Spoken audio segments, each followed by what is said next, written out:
لیکن آج کی مائیں بھی ظالم ہیں. بلا 3 سال کے بچے کو اسکول سے ڈالنا اس سے بڑا ظلم بھی کوئی ہے؟ وچوں دی پوٹی نکل رہی، وچوں پیشاب نے انہوں اسکول بھیجی جانتے، وہ روتا ہوا جاتا ہے، روتا ہوا آتا ہے، ماں باپ سے فاصلہ پیدا ہو جاتا. یہ 7 سال تک میرا نبی کہتا ہے بچے کو نماز بھی نہ کہو، 10 سال کے بعد تھوڑا پابندی کرواؤ. ماں باپ 7 سال 10 سال تک بچے کو ٹائم دیں، ٹائم دیں، ٹائم کوئی نہیں، ٹائم کوئی نہیں، ٹائم دیں. اور اے خبیث موبائل جڑا بوجھے چلے پھر دو، اس کو گھر میں آ کے آف کر دیں، بند کر دیں. آپ کو میرے نبی کی زندگی بتاؤ. میرے نبی جب گھر میں آتے تھے، نبوت کا غم درد سب باہر چھوڑ کے آتے تھے، مسکراتے تھے، ہنستے تھے، بچوں کے ساتھ کھیلتے تھے، ان کے لیے گھوڑا بن جاتے، حسن حسین کو کمر پہ بٹھا کے کمرے میں چکر لگاتے، پھر ان سے کہتے تمہارا اونٹ کیسا ہے، پھر دونوں بھائیوں کو اتار کے حضرت زینب کو اپنی کمر پہ بٹھا کے کمرے میں چکر لگاتے، پھر ان کے ساتھ کشتی کرتے، پھر ان کی کشتی کرواتے. کیا کچھ نہیں کیا. آپ ان سے زیادہ مصروف تو نہیں ہیں. ایک جہاز سے اترے دوسرے پہ چڑھ گئے، اس سے اترے تیسرے پہ چڑھ گئے. یہ کوئی زندگی ہے بھائی؟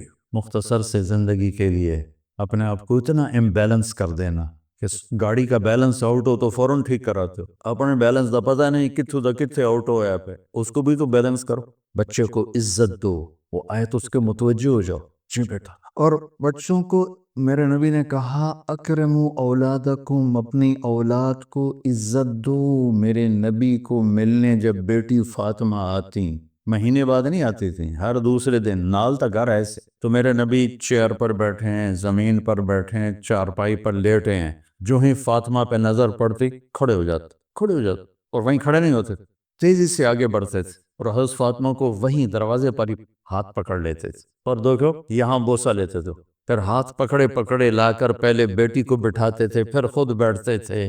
یہ سلوک تھا ماں بطور باپ اپنی بیٹی کے ساتھ. عزت ان کے اندر ڈالو گے تو عزت واپس آئے گی. لیکن ہمارے گھروں میں ٹینشنیں ہیں تو ماں بھی ڈانٹ رہی ہے، باپ بھی ڈانٹ رہا ہے، ماں بھی تھپڑ مار رہی، پیو بھی تھپڑ مار رہے ہیں. میرے نبی حضرت فاطمہ کے گھر تھے، رات کا ٹائم، حضرت حسن کی آنکھ کھلی، کہا ماں جی پانی پینا ہے. تو حضرت فاطمہ اٹھنے لگی، تو ہم نے کہا فاطمہ لیٹ جا. اب نے گلاس اٹھایا، سامنے گھڑے میں پانی تھا، اب نے پانی نہیں لیا. اب باہر گئے، حضرت علی کی بیمار بکری کھڑی، دودھ کا قطرہ بھی نہیں تھا، آپ نے ہاتھ لگایا وہ دودھ سے بھر گئے، پھر آپ نے دودھ نکالا، گلاس بھر دیا. اندر آئے تو حسین بھی جاگے تھے، وہ دوڑ کے آگے آ گئے، تو آپ نے کہا تو پیچھے ہو جا. تو بیٹی نے کہا آپ کو حسن سے زیادہ پیار ہے؟ نہیں، میری دونوں آنکھوں کی ٹھنڈک ہے، اس نے پہلے مانگا اس کو پہلے دوں گا. تو آپ نے حسن کو پلایا، حسین کو پلایا، فاطمہ کو پلایا، خود نہیں پیا. پھر کہا فاطمہ تو میں یہ دونوں، اور یہ جو سویا ہوا ہے علی سوئے رہے جاگے نہیں، ہم پانچوں قیامت کے دن اکٹھے ہوں گے. اس واقعے سے کیا سبق ملتا ہے؟ کہ بچے نے پانی مانگا، میرے نبی نے دودھ دیا. کہ اگر تمہیں اللہ نے ہمت دی ہے تو اپنے بچوں کی جائز خواہشات کو اعلیٰ سے اعلیٰ طریقے پر پورا کرو، عزت کے ساتھ، احترام کے ساتھ. اسی بات پہ ماں اور بیٹی میں لڑائی ہو رہی. چھوٹی بیٹی میں نے یہ نہیں پہننا، اور ماں کہتے ہیں ایو یہ پوانا، میں نے یہ نہیں، میں دیکھتا ہوں نا اپنے گھروں میں اپنے پوتے نا، بس وہ کہتے میں نے یہ نہیں پہننا، وہ ماں کہہ رہے نہیں تو نے یہی پہننا ہے. وہ بے وقوف، اگر انہوں تو نیلے دی بجائے ساوا پاون دیتا کیڑی قیامت آج. اتنی بے وقوف مائیں ہیں آج کل. یہ جو موبائل ہے نا، اس نے ماؤں کی عقل چھین لی، سب سے قیمتی سرمایہ کو اٹھا کے پھینک دیا کوڑے کے ڈھیر پر. یہ واقعہ ہمیں سبق دیتا ہے کہ اولاد کو اتنا پروٹوکول دو گے تو پھر وہ واپس آئے گا، وہ آپ کو عزت دیں. حضرت حسن بصری فرمایا کرتے، ان کی کنیت ہے ابو سعید، بیٹا تھا سعید، فرمایا کرتے تھے میں نفل پڑھ رہا ہوں اور میرا بیٹا سعید مجھے بلاتا ہے تو میں اس کے لیے نماز توڑ دیتا ہوں، نفل توڑ دیتا ہوں. اہم اولاد کو رگڑے دیتے رہتے ہیں، پھر جب وہ تھوڑے سے بڑے ہوتے ہیں پھر وہ ہمیں رگڑے دیتے ہیں، پھر وہ ہمارا جی میرا بیٹا بڑا نافرمان ہے، کوئی تعویذ دو. ان تعویذ میں کی کھا کتھو دے وہاں تعویذ، تم نے پہلے ان کے اندر زہر بھرا ہوا ہے، وہ کہاں سے نکلے.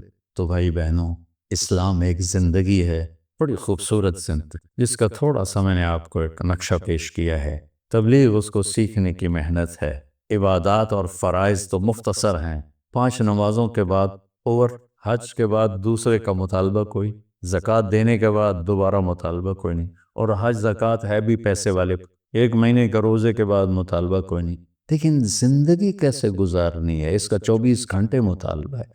ماں کے ساتھ کیسے ہو، باپ کے ساتھ کیسے ہو، بیوی کے ساتھ، بیوی کا خاوند کے ساتھ، کہ دونوں کا بچوں کے ساتھ، بچوں کا ماں باپ کے ساتھ کیسے معاملہ ہو، یہ 24 گھنٹے کی زندگی۔ بھائیو، اپنے نبی کی سیرت پڑھا کرو، اپنے نبی کی زندگی پڑھا کرو، اپنا قرآن پڑھا کرو، آپ کو پتہ چلے کہ زندگی کس چیز کا نام ہے۔ اور جب اللہ آپ کو توفیق دے، تبلیغ میں 3 دن بھی لگانا شروع کریں گے تو آپ کو بہت فائدہ ہوگا۔ اس کی نیت کرو، اس کے ارادے کرو، نماز نہ چھوٹے، کبھی قضا ہو جائے تو رات کو سونے سے پہلے پڑھ کے سو، تاکہ وہ جو ہمارا اس دن کا عمل ہے اس میں وہ نماز ادا نہ صحیح تو قضا میں ضرور آ جائے، پھر آہستہ آہستہ انشاءاللہ پابندی بھی آ جائے گی، اور اپنی زبان سے گالی، غیبت، چغلی، طنز، طعنہ یہ نکال، تو دنیا بھی آپ سے پیار کرے گی، اللہ بھی آپ سے پیار کر۔ تو سارے بھائی بہن نیت کرتے ہو؟